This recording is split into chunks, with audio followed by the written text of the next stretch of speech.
안녕하세요. 저는 서울에 살고 있는 20대 후반의 남자입니다. 대학은 지방에서 나왔지만 열심히 준비한 덕분인지 운이 좋았던 것인지 서울에 있는 회사로 취업하게 되면서 꿈에만 그리던 서울살이를 시작하게 되었습니다. 우리나라는 특히 서울을 중심으로 돌아가는 게 워낙에 많으니까 지방 사람들이라면 누구나 서울 생활에 대한 환상을 좀 가지고 있지 않을까 싶어요. 저도 마찬가지였고요. 하지만 서울에 딱히 친한 친구도 없고 어느 동네에서 사는 게 좋을지 감이 전혀 없었기 때문에 저는 자연스럽게 아는 누나의 집 근처에 원룸을 구했습니다. 대학교 들어와서 처음으로 아르바이트 하면서 알게 된 누나였는데 저랑 같은 대학교를 다녀서 그런지 금방 친해질 수 있었습니다. 가끔씩 일 마치거나 수업 끝나고 같이 식사하는 정도의 사이는 계속 유지했고, 제가 아르바이트를 그만두고 나서도 다행히 꾸준히 연락은 했습니다. 워낙에 그 누나가 성격이 좋아서 주변에 친구도 많고, 제 친구들이랑 같이 술도 마신 적이 많거든요. 그러다가 덜컥 결혼한다고 서울에 가서 산다더니 이렇게 도움을 좀 받을 수 있게 된 것이죠. 대학 졸업하고 정말 오랜만에 누나랑 만나는 거라서 저희는 정말 반갑게 인사했습니다.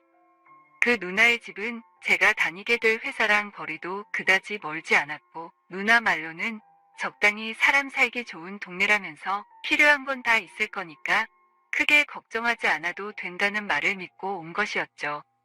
제가 살던 동네가 그렇게 발전된 곳이 아니라서 여기보다 좋기만 하면 충분히 살만하지 않을까 싶었습니다.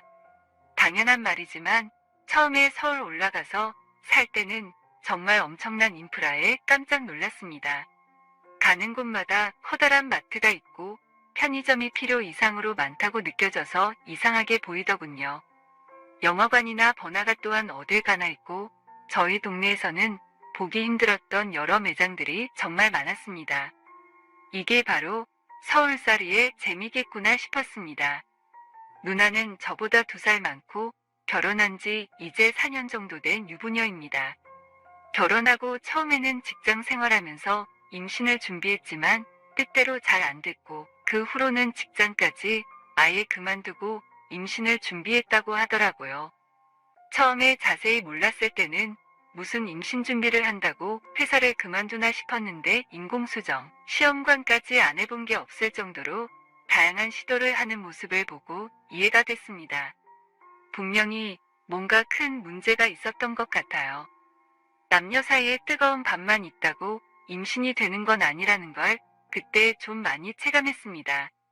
저도 워낙에 여자 경험이 많지 않고 더구나 임신이라는 것과는 아예 거리가 멀기 때문에 생각해 본 적도 없었는데 이렇게 하는 거 보니까 좀 신기하더라고요. 저는 누나의 남편을 그냥 편하게 형님이라고 부릅니다. 딱히 무슨 호칭을 써야 할지도 모르겠고 같이 술도 몇 번 마셨는데 그냥 편하게 형님이라고 부르니까 좋아하시더라고요. 어릴 때부터 알았다고 하니까 맛있는 것도 가끔씩 사주고 형님이 사람이 참 괜찮더라고요. 형님이 누나보다 6살이나 많기도 하지만 3대 독자라서 사돈 어르신들이 손자를 간절히 기다리시는 것 같습니다.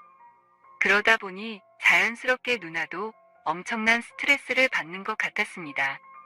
안 그래도 애가 안 들어서는데 어른들이 눈치를 계속 준다고 생각하면 얼마나 짜증날까요?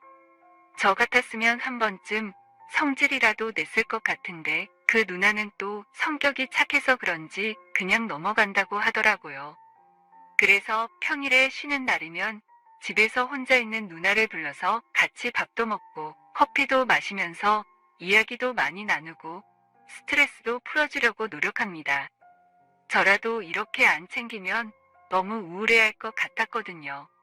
그러면서 누나 아는 친구들도 좀 소개받고 같이 놀고 그러면서 저도 서울의 친구들을 좀 사귈 수 있는 기회가 되기도 했죠. 무엇보다 2살 차이라면 충분히 누나 친구들 중에서 괜찮은 여자를 하나 건질 수도 있겠다는 생각도 들었습니다. 원래 여자랑 가깝게 지내는 게 다 목적이 있는 거 아니겠습니까? 그 여자를 노리거나 아니면 그 여자의 주변 사람들을 노리거나 그런 거죠.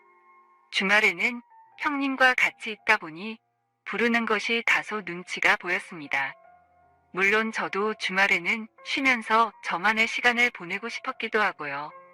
아무튼 그렇게 지내고 있었는데 한 번은 주말에 아무런 연락도 없이 누나가 저희 집으로 온 적이 있습니다. 평소 같았으면 미리 연락을 했을 텐데 그냥 무작정 쳐들어왔더군요. 저도 집에서 여자랑 데이트하고 있을 수도 있는데 이렇게 오는 것은 무례한 거라고 장난치듯이 말을 했더니 지금 그게 중요한 게 아니라고 진지하게 할 말이 있다며 앉아보라는 것이었습니다. 이 누나가 뭘 말하려고 이렇게 분위기를 잡는지 의아해하면서 앉았습니다. 최근 2주 동안 정말 진지하게 고민했다는 것이었습니다. 형님이랑 자기 시댁 가족 쪽에서 정자은행을 통해서 임신하는 것에 대해서 이야기가 나왔다고 하더군요. 검사를 계속 해봤는데 여자 쪽에는 문제가 없을 것 같다고, 오히려 남자 쪽에서 문제가 있어서 임신이 안 되는 거 아니겠냐고 얘기가 나왔다고 하더라고요.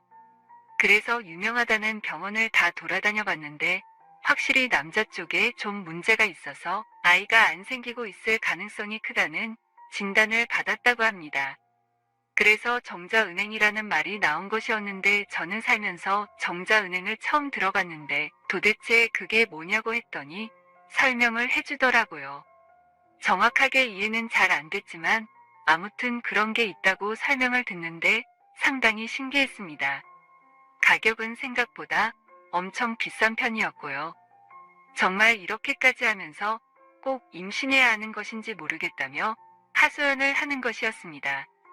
저도 똑같은 생각이긴 한데 누나가 결혼한 거고 그쪽 집안 어른들이 그렇게 손자를 보고 싶다고 노래를 부르는데 뭐 어쩔 수 있겠냐고 말했습니다. 솔직히 누나의 심정을 이해 못하는 것은 아니지만 상황이 상황인 만큼 누나도 좀 이해를 하는 게 맞다고 말하긴 했습니다. 누나는 정자은행이라는 이상한 걸로 모르는 사람의 아이를 임신하고 싶지 않다는 말을 했고 어떤 성격의 아이가 태어날지도 모르고 그 애가 머리가 얼마나 좋을지 나쁠지도 모른다고 하더군요. 그렇게 아이를 가지기는 너무 거부감이 들고 진심으로 그 아이가 내 아이라는 생각도 안 들 것 같다면서 눈물을 글썽거리면서 말하더군요. 그래서 뭐 내가 해결해 줄 수 있는 것도 아니고 뭐 어떻게 할 생각이냐고 물었더니 저보고 대신 정자를 주면 안 되냐고 하는 것이었습니다. 아무리 오래 전부터 알고 지낸 사이라고 하긴 하지만 제가 누나에게 씨를 뿌리는 건 좀 말이 안 된다고 생각했습니다.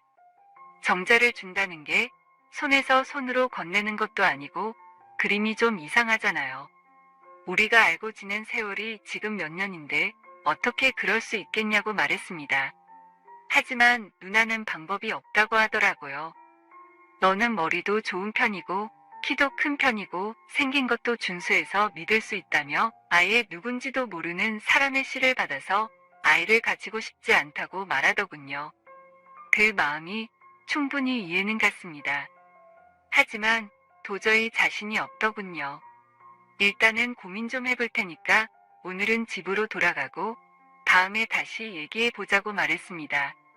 고민 좀 해본다는 게 긍정적으로 고민한다는 건 아니라고 지금 마음으로는 일단 거절이라고 생각해주면 된다고 대답했습니다. 그러고는 문을 열고 누나가 가는 걸 지켜봤는데 문 밖에 형님도 있더라고요. 저는 깜짝 놀랐습니다.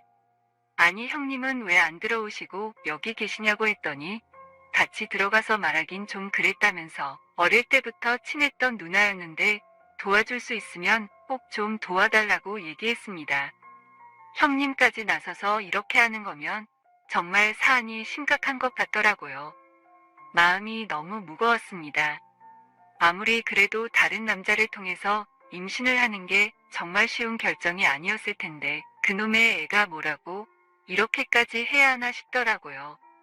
저녁에 혼자서 소주 한잔 하는데 낮에 나눴던 대화들이 자꾸 머릿속에서 생각나는 겁니다. 정말 잊으려고 노력해도 자꾸 생각이 나더군요.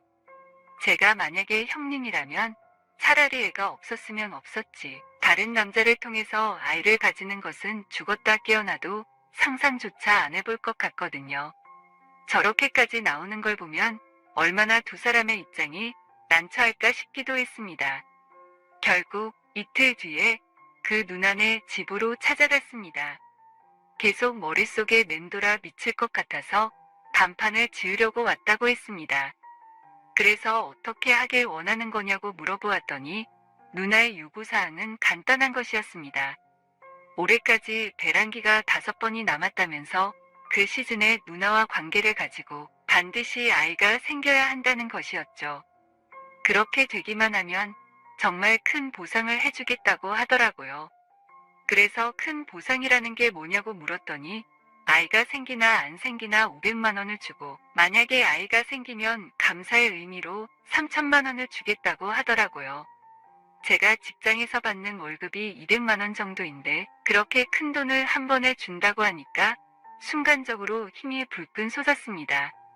말도 안 되는 제안이라고 생각했지만 이 사람들의 상황을 보면 충분히 납득이 가긴 갔어요. 처음부터 이런 얘기를 해줬으면 고민도 안 하고 바로 했을 것 같은데 이제서야 말하는 걸 보니 가격을 좀 후려친 게 아닌가 의심이 들기도 했지만 어쨌든 돈을 준다고 하니까 한층 더 좋았습니다. 제 입장에서는 오래 전부터 알고 지냈던 인기 많은 누나랑 본의 아니게 사랑을 나눌 수 있어서 좋은 것이고 거기에다가 엄청난 돈을 받을 수 있으니까 이런 기회는 잡아야겠다는 생각이 들더라고요. 근데 꼭 직접 하는 방법밖에 없냐고 묻자 합법적으로 그렇다고 하는 것이었습니다. 저야 그쪽으로 뭐가 합법이고 뭐가 불법인지 잘 모르지만 마지막으로 한 번 더 그냥 형님과 계속 노력하다 보면 되지 않겠냐고 물었더니 그랬으면 벌써 임신을 수십 번을 해야 했다면서 한숨을 쉬는 것이었습니다. 한참을 이런저런 이야기를 나누고 나서 결국 그렇게 하기로 서로 각서를 썼습니다. 당연히 임신이 되면 형님과 누나 사이에서 자연스럽게 임신이 된 걸로 하기로 했습니다. 혹시라도 걸리지 않게 서로서로 입조심하고 친자 확인 이런 거 안 하도록 신경 쓰고 의심을 받을 일은 없을 테니 걱정하지 말라고 했습니다.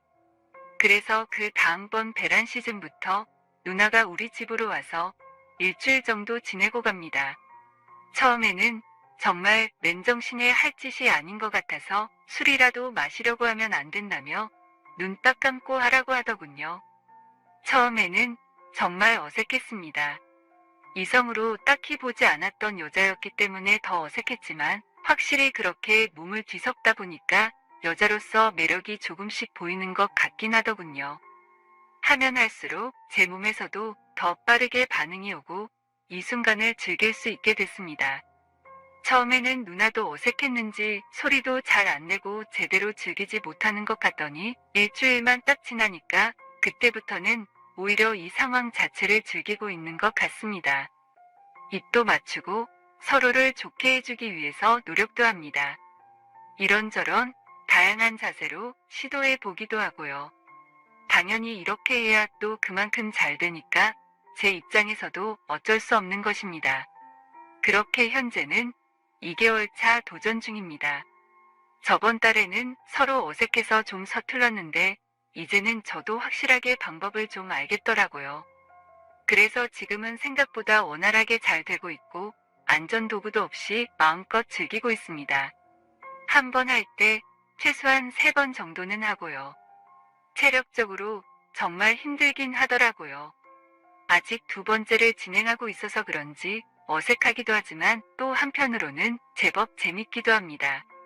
이렇게 마음대로 원 없이 즐길 수 있는 게 축복인 것 같기도 하고요. 제가 어디 가서 이렇게 위험하게 관계를 미친 듯이 가져보겠습니까? 반면에 누나는 적응을 한 것인지 임신에 대한 강한 열애 때문인지 좋다거나 싫다거나 아무런 내색도 하지 않습니다. 그 순간에 얼굴 표정을 보면 좋아하는 게 보이긴 하지만 사실 저희가 재미로 이러고 있는 것도 아니다 보니까 마음이 좀 불편한가 봐요. 아무렇지 않게 그냥 이따가 한 번 더 도전하자는 말을 가장 많이 합니다. 한 번 더 하자는 말이 이렇게 무서운 말인 줄 몰랐네요. 이제는 제가 누나의 남편인 건지 형님이 누나의 남편인 건지 헷갈립니다. 남편도 아니고 불륜남도 아닌데 누나는 우리 집에 와서 일주일씩 살다 가고 처음에는 세면도구부터 속옷까지 다 싸서 다니더니 이제는 제 집에 작은 옷장을 사서 넣어두고 다닙니다. 누구나 시간이 지나고 적응하면서 편한 것을 찾아간다지만 정말 이렇게까지 될 줄은 몰랐습니다. 정식으로 부부는 아니지만 마치 부부인 것처럼 착각을 해서 하게 되는 그런 거 말이죠. 최근 들어서는 누나 집도 넓고 비는 방도 있는데 그냥 들어와서 같이 사는 것이 어떠냐고 제안을 하기도 했습니다.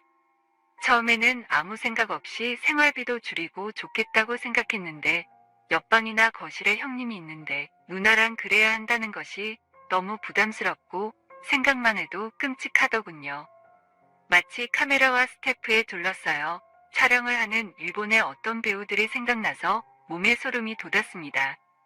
그래서 그건 좀 아닌 것 같다고 거절했는데 누나가 왔다 갔다 하기 귀찮다면서 자꾸 들어와서 같이 살자고 이야기합니다. 그럼 이제 나랑 그만하면 되지 않냐고 물었더니 몇 번이나 했다고 벌써 그러냐며 그건 안 된다고 합니다. 게다가 이 일이 끝나기 전까지는 아무래도 여자친구를 만드는 것도 무리일 것 같고 이런 제 상황을 이해해줄 여자 없을 것이 당연하지만 혹시 여자친구가 이해해준다고 해도 성병 같은 문제가 신경 쓰인다며 누나가 절대 안 된다고 합니다. 내가 누나의 두 번째 남편이 된 것도 아닌데 너무한 거 아니냐고 했더니 나중에 끝나고 나면 섭섭치 않게 돈을 주지 않느냐고 조금만 참아라고 하더라고요. 저도 3천만 원이라는 돈만 보고 참고 끝까지 해보려고 합니다. 이번 일이 잘 끝나기만 하면 이참에 괜찮은 자동차나 한 대 뽑고 싶네요. 얼른 이 시간들이 다 끝났으면 좋겠습니다. 하는 그 순간에는 좋긴 하지만 이게 그렇게 마냥 기분 좋게 하는 게 아니라서 마음이 좀 불편하거든요. 오늘 준비한 사연은 여기까지입니다. 이야기 재밌게 들으셨다면 좋아요 한 번씩 부탁드리고요. 오늘도 좋은 하루 되세요.